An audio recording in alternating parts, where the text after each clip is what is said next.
લોહી ટ્રાન્સફ્યુઝન દરમિયાન દર્દીઓની સલામતી સર્વોપરી રહે તે હેતુથી સુરત રક્તદાન કેન્દ્ર અને રિસર્ચ સેન્ટર દ્વારા અત્યાધુનિક એનએટી પ્લેટફોર્મનું અપગ્રેડેશન કરવામાં આવ્યું છે.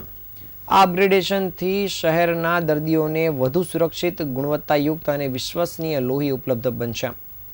સામાન્ય રીતે બ્લડ સેન્ટરમાં એલિસા ટેસ્ટ દ્વારા લોહી આપવામાં આવે છે, પરંતુ માત્ર એલિસા ટેસ્ટ પર આધારિત રાખવાથી HIV, હેપેટાઇટિસ બી અને હેપેટાઇટિસ સી જેવા રોગોની સંભાવના રહે છે. આ જોખમ ઘટાડવા સુરત રક્તદાન કેન્દ્રએ વર્ષ 2013માં એનએટી પરીક્ષણ કર્યું હતું અને આજે પણ 100% એનએટી પરીક્ષણનું પાલન કરે છે. સુરત રક્તદાન કેન્દ્ર ગુજરાતની એવી એકમાત્ર બ્લડ બેંક છે જે દર્દીઓને સંપૂર્ણપણે એનએટી ટેસ્ટેડ અને પ્રમાણિત લોહી પૂરું પાડે છે.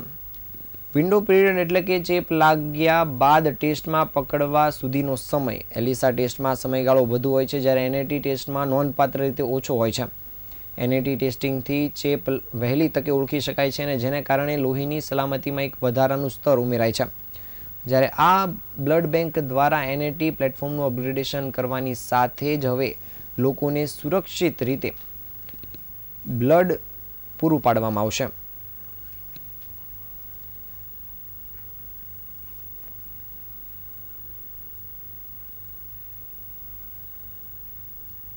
ડૉક્ટર કૃતિ ધુમ્મસવાલા સુરત રક્તદાન કેન્દ્રના ડિરેક્ટર તરીકે ફરજ બજાવું છું.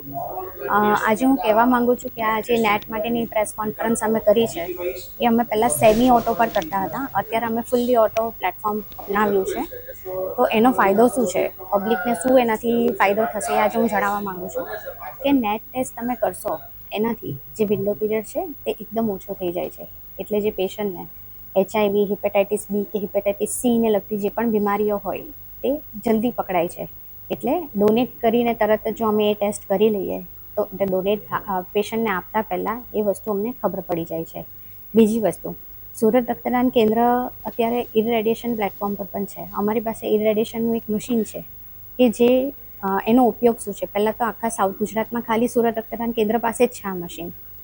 તો જ્યારે પણ નાના બચ્ચાઓને બ્લડ ટ્રાન્સફ્યુઝનની જરૂર હોય કે પછી કોઈ ઇમ્યુનો કોમ્પ્રોમાઇઝ પેશન્ટ એટલે કે જેની રોગ પ્રતિકારક શક્તિ એકદમ ઓછી થઈ ગઈ હોય એવા પેશન્ટને જરૂર હોય, કોઈ કેન્સર પેશન્ટ હોય કે ઓર્ગન ટ્રાન્સપ્લાન્ટનું પેશન્ટ હોય, જ્યારે આવા બધા પેશન્ટને બ્લડની જરૂર પડે છે ત્યારે એને ઇરરેડિયેટેડ બ્લડ આપવામાં આવે છે. એનાથી શું થાય છે, ઇરરેડિયેશનથી જે પણ કંઈ WBCs બ્લડની અંદર હોય છે કે જે મેઇન કારણ છે કોઈ પણ બ્લડ ટ્રાન્સફ્યુઝનથી જે પણ કંઈ અસર થાય છે, સાઇડ ઇફેક્ટ થાય છે બોડીમાં, એ અસરને નાબૂદ કરી દે છે.